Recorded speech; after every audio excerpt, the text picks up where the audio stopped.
অভয়ার ন্যায় বিচারের দাবিতে গোটা রাজ্য রাস্তায় নেমেছে। শুধু রাজ্য নয়, সারা দেশ জুড়ে এই প্রতিবাদ, এমনকি দেশের বাইরেও এই প্রতিবাদ আন্দোলন সোচ্চার এবং সমুচ্চারিত হয়েছে ন্যায় বিচার চেয়ে অভয়ার জন্য। কিন্তু সমস্যা হচ্ছে যে এই যে ন্যায় বিচার, মানুষের মনে এই প্রশ্নও আছে যে সত্যি ন্যায় বিচার অভয়া পাবে তো? ঠিক যে কাণ্ডটা অভয়ার সঙ্গে হয়েছে এবং এর পেছনে যে বৃহত্তর ষড়যন্ত্র, যেটা সুপ্রিম কোর্টেও এই বক্তব্য বা এই কথা বলতে শোনা গিয়েছিল প্রধান বিচারপতি তথা অন্যান্য যারা বিচারপতিরা, যে দুজন বিচারপতি রয়েছেন এই মামলার ডিভিশন বেঞ্চে, তাদের মুখেও। তো সেই জায়গা থেকে সেই যে বৃহত্তর ষড়যন্ত্র, সেই ষড়যন্ত্রের সব দিক সামনে আসবে তো, এই প্রশ্নগুলো মানুষের মনে রয়েছে।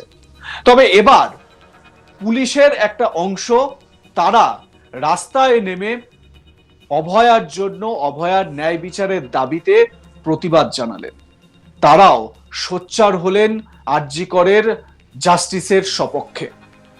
আরজি করের ঘটনার প্রতিবাদ রাজ্য থেকে গোটা দেশের পাশাপাশি অন্য দেশেও ছড়িয়েছে। বিভিন্ন জায়গার মানুষ এই ঘটনার তীব্র প্রতিবাদ জানাচ্ছেন। অভয়ার সঙ্গে যারা খারাপ কাজ করেছে, তাকে শেষ করে দিয়েছে, তার দৃষ্টান্তমূলক তাদের শাস্তির দাবি, এবং সেই দাবিতে পথে নামলেন কারা? পশ্চিমবঙ্গ অবসরপ্রাপ্ত পুলিশ কর্মচারী ও পরিবারবর্গ। রবিবার 29শে সেপ্টেম্বর বিকেল হাওড়ার কাজীপাড়া থেকে হাওড়া ময়দান পর্যন্ত একটি প্রতিবাদ মিছিলের আয়োজন করা হয় এবং সেই মিছিলে হাতে পোস্টার নিয়ে মৌন মিছিলে হাঁটেন প্রায় 200 জন পুলিশ কর্মী। মাথায় রাখবেন, এরা সবাই প্রাক্তন পুলিশ কর্মী। তাদের সঙ্গে তাদের পরিবারের মানুষজনও উপস্থিত ছিলেন, কারণ তারা প্রত্যেকেই চাইছেন অভয়ার ন্যায় বিচার। অন্যান্যরা এই প্রতিবাদকে সমর্থন করেছেন। যে ধরনের ঘটনা পশ্চিম বাংলার বুকে আরজি কর হাসপাতালে একজন চিকিৎসককে তার সঙ্গে এই রকম পাশবিক অত্যাচার করে তাকে শেষ করে দেওয়া হলো, এর মূল দোষী কারা তাদের দ্রুত চিহ্নিত করে দৃষ্টান্তমূলক শাস্তির দাবিতে এই মিছিল বের করা হয়। তারা মিছিলে কোনো রকম স্লোগান দেননি, আগেই বললাম মৌন মিছিল বের করেছিলেন। তারা মৌন মিছিল করে প্রতিবাদ জানিয়ে সরকারের কাছে আবেদন করতে চাইছেন যে দ্রুত এই ঘটনায় দোষীদের শাস্তি দেওয়া হোক। যতক্ষণ না এই ঘটনার দোষীদের, মূল অভিযুক্তদের চিহ্নিত করে শাস্তি দেওয়া হচ্ছে, এই ধরনের প্রতিবাদ চলবে। এক প্রাক্তন পুলিশ কর্মচারী নয়ন কুণ্ডু জানান, এটা বিভিন্ন সমাজের মানুষের প্রতিবাদ এবং সেই প্রতিবাদের বিষয় হওয়া উচিত। এবার পথে পুলিশও নেমেছে, কারণ এই ধরনের ঘটনা কোনোদিন ঘটেনি যেখানে একজন ডাক্তারের সঙ্গে তার কর্মক্ষেত্রে তাকে শেষ করে দেওয়া হয়। সেই কারণেই দৃষ্টান্তমূলক শাস্তির দাবি উঠেছে। প্রাক্তন পুলিশ কর্মী ও তাদের পরিবারের লোকেরাও অভয়ার পরিবারের পাশে রয়েছেন। এর পাশাপাশি তিনি জানিয়েছেন যে তারা প্রাক্তন পুলিশ কর্মী হয়ে পুলিশ প্রশাসনকে এক্ষেত্রে কি হিসেবে দেখছেন। ওই ব্যক্তি জানান, মানে প্রাক্তন ওই পুলিশ কর্মী জানান, যে পুলিশ উঁচু পদে রয়েছেন তাদের তো নির্দেশ অনুযায়ী কাজ করতে হয়, তবে যিনি কনস্টেবল, এসআই র্যাঙ্কে রয়েছেন, তারা তো মার খাচ্ছেন। এই ঘটনা তো টালা থানার ওসি দেখিয়ে দিয়েছেন। 2 মাস হতে চলেছে আরজি করের ঘটনার, কিন্তু তার আঁচ এখনো কমেনি।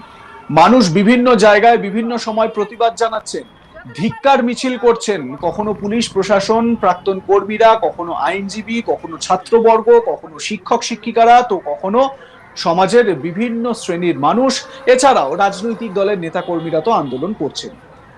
সামনে আর হাতে গোনা কয়েকটা দিন, সবাই উৎসবের দিকে তাকিয়ে রয়েছেন, কিন্তু তা সত্ত্বেও এই ঘটনার তীব্র প্রতিবাদ চালিয়ে যাচ্ছেন সকলেই এক নজরে তাকিয়ে রয়েছেন এই ঘটনার মূল অভিযুক্ত কে বা কারা তার দিকে, এবং এই ঘটনার নেপথ্যে বৃহত্তর ষড়যন্ত্র যদি থেকে থাকে তাহলে সেটা কি। অবসরপ্রাপ্ত পুলিশ কর্মী হওয়ায় তাদের আইনের উপর ভরসা রয়েছে, তারা জানিয়েছেন আইনগত ব্যবস্থা নেওয়া হবে। তারাও চাইছেন দ্রুত এই ঘটনার তদন্ত শেষ করা হোক। আপনাদের শোনাবো প্রাক্তন ওই পুলিশ কর্মী নয়ন কুণ্ডুর বক্তব্য, শুনুন। আমাদের উদ্দেশ্য হচ্ছে একটাই, ওই যাতে নির্যাতিতা সঠিক বিচার পায়, সেই বিচারের দাবিতে নাগরিক সমাজে যেভাবে প্রতিবাদ আন্দোলন সামিল হয়েছে, আমরা তাদের সঙ্গে একমত। এবং আমাদের আজকে লড়াইটা শুরু হলো, জারিটা শুরু হলো, যতদিন না চিহ্নিত করা যাচ্ছে, ধরা যাচ্ছে, ততদিন পর্যন্ত আমাদের লড়াই চলবে। আচ্ছা, পুলিশ কর্মীরা তো পশ্চিমবাংলায় এটা প্রথম দেখা যাচ্ছে যে আপনারা এভাবে নামলেন। হ্যাঁ, এই ঘটনাও তো প্রথম, রেয়ার অফ দি রেয়ারেস্ট, বিরলতমের মধ্যে বিরল। কোথায় এইরকম একজন ডাক্তার তার কর্মরত জায়গাতে কর্মরত অবস্থায় ঘটনা কত ঘটেছে কি আমাদের জানা নেই শরণার্থী কালে। আপনারা তো প্রাক্তন পুলিশ কর্মী, এই মুহূর্তে পুলিশ প্রশাসন কিরকম দেখছেন? পুলিশ প্রশাসন তো তার পেছনে তো যারা নির্দেশ দেয় সেই অনুসারে তারা কাজ করে, আর সমস্ত নিচু শ্রেণীর যারা কর্মচারী কনস্টেবল থেকে ইন্সপেক্টর তারা আক্রান্ত হয়। আরজি করার ঘটনা আমাদেরকে চোখে আঙুল দিয়ে দেখিয়ে দিল, তারা থানার আইসির ঘটনা চোখে আঙুল দিয়ে দেখিয়ে দিয়েছে। আপনাদের মধ্যে কোনো আইপিএস কেউ আছে? না, কথাবার্তা হয়েছে, ওনারা এখনো যোগদান করেননি। হ্যাঁ, শুধুমাত্র পুলিশ কর্মী? হ্যাঁ, আমাদের পুলিশ কর্মচারী এবং আমাদের পরিবারবর্গ। আমার সহকর্মী বৈদ্যনাথ ঝা এ বিষয়ে তার প্রতিবেদনে কি বলছেন শুনুন। আরজিকর ঘটনার তীব্র প্রতিবাদ চলছে রাজ্য ছাড়া দেশ ও গোটা বিশ্বের বিভিন্ন জায়গায়। আর এই প্রতিবাদ প্রায় 2 মাস হতে চলেছে, এখনও তার আঁচ কমেনি। এইবার প্রাক্তন পুলিশকর্মী ও তার পরিবারবর্গরা হাওড়া কাজীপাড়া থেকে হাওড়া ময়দান পর্যন্ত একটি মৌন মিছিল করেন। আর মৌন মিছিলের মধ্যে হাতে ব্যানার পোস্টার নিয়ে তারা তীব্র প্রতিবাদ জানিয়েছেন ও তারা চাইছেন যে অভয়ার সঙ্গে যে ঘটনা ঘটেছে সেই অভয়ার ঘটনার যে যারা দোষী যুক্ত রয়েছেন তাদের দ্রুত চিহ্নিত করে দৃষ্টান্তমূলক শাস্তি দেওয়া হোক। আর এই জেরে তারা প্রতিবাদ মিছিল বের করেন। মৌন মিছিলে তারা কোনো রকম স্লোগান দেননি বা কোনো রকম কোনো কথা বলেননি, তারা মৌন হিসাবে মিছিল বের করেন। এই মিছিলে প্রায় 200 প্রাক্তন পুলিশ কর্মী ও তার পরিবারবর্গের সদস্যরা সামিল হয়েছেন।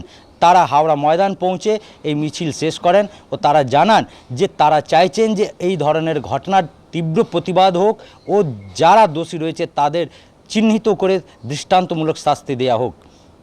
এইবার পুলিশ কর্মীরা পথে নেমেছেন তা নিয়ে যখন প্রশ্ন করা হয় তখন প্রাক্তন পুলিশ কর্মী নয়ন কুণ্ডু তিনি জানান যে এই ধরনের ঘটনা নজরবিহীন রয়েছে, আর সেই কারণে এই প্রতিবাদে আমরাও পথে নেমেছি। আমরাও চাইছি যে এই ধরনের যে ঘটনা ঘটেছে, যেইখানে এক চিকিৎসক কর্মক্ষেত্রে কাজ করছিলেন সেই জায়গায় তার সঙ্গে এই ধরনের জঘন্য ঘটনা ঘটে ও তাকে হত্যা করে দেওয়া হোক। সেই ঘটনার যারা দোষী রয়েছেন, মূল অভিযুক্ত রয়েছেন, তাদেরকে দ্রুত চিহ্নিত করে দৃষ্টান্তমূলক শাস্তি দেওয়া হোক।